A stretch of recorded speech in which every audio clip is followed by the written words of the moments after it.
એક તરફ જ્યારે નેતાઓ ડિજિટલ ઇન્ડિયા અને સર્વાંગી વિકાસની ગુલબાંગો પોકારી રહ્યા છે, ત્યારે બીજી તરફ ડભોઈના મહુડી ભાગોળ અને ટીંબી ફાટક વિસ્તારમાં આવેલું સ્મશાન તંત્રની ઘોર બેદરકારીનો જીવતો જાગતો પુરાવો બની રહ્યું છે. આશરે 1000 જેટલા મકાનોની વસ્તી વચ્ચે આવેલું આ સ્મશાન આજે પોતે જ મરણ પથારીઓ હોય તેવું લાગી રહ્યું છે.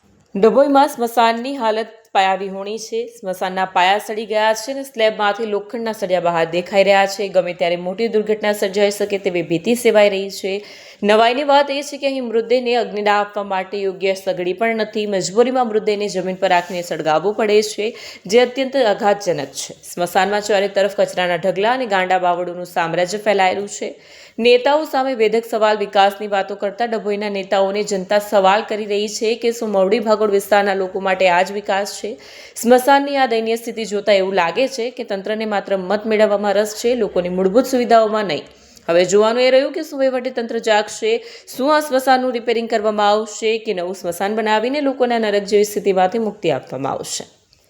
વિડીયો જર્નાલિસ્ટ ફઝલ રઝા ખત્રી સાથે સટા ટીવી ન્યૂઝ, ડભોઈ.